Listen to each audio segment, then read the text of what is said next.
How do you feel about some of these people that want to make a business out of the psychedelics? I'm sure you get phone calls sometimes.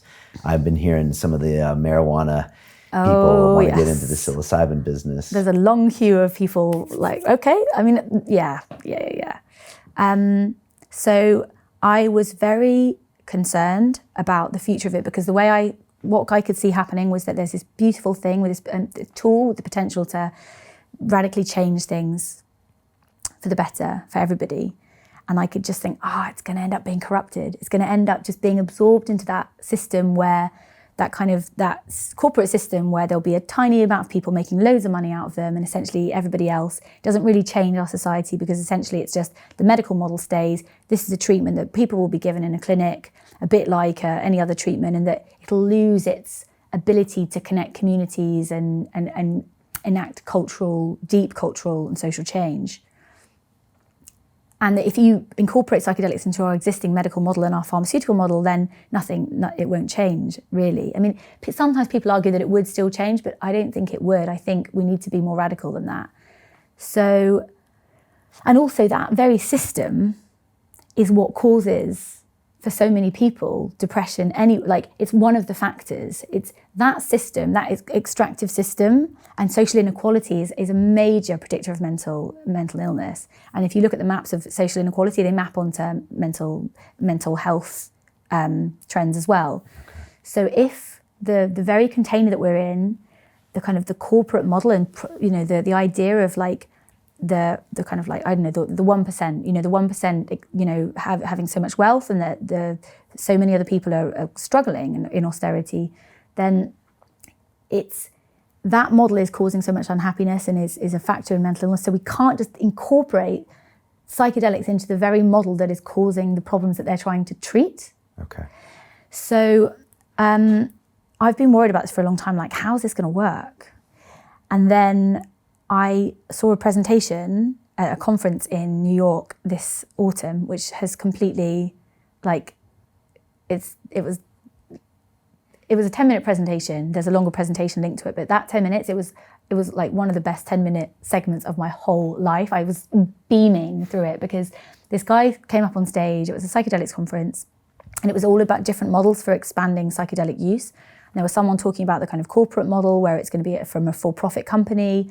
There was somebody like a big psilocybin producing manufacturing kind of company with shareholders and profit-making plans. And there was somebody else from a smaller retreat centre, which I think is a really good retreat centre. And they were talking about their model, which is also for profit, but with kind of social goals. And that was kind of like a more mid, kind of in the middle.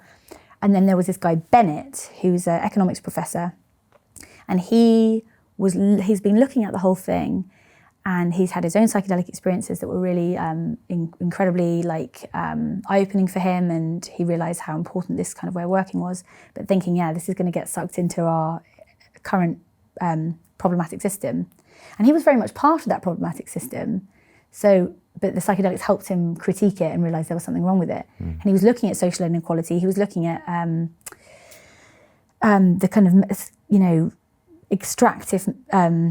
extractive design model where community resources get siphoned off to kind of shareholders somewhere else, and communities are kind of suffering, and like their social capital and their human capital is kind of going somewhere else, and our communities are being depleted. So he's got this model called the pollinator model, and in this model you have the idea that psychedelics bring this openness with people, this psychological flexibility connecting to their values.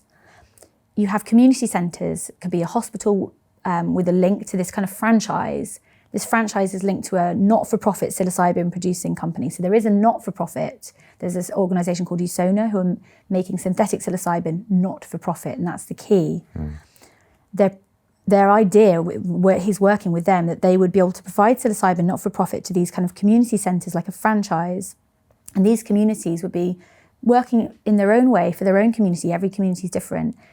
To have these treatment clinics in hospitals. And when people have had psilocybin therapy for whatever it is, whether it's for addiction or depression or whatever, and they're feeling open afterwards, there's an intervention that connects people in their community with the things that matter to them. They've found their values, so whether it's connecting in with ecological things or work things or business things or different social groups. And there's a model for this. There's a town in the UK called Frome in Somerset.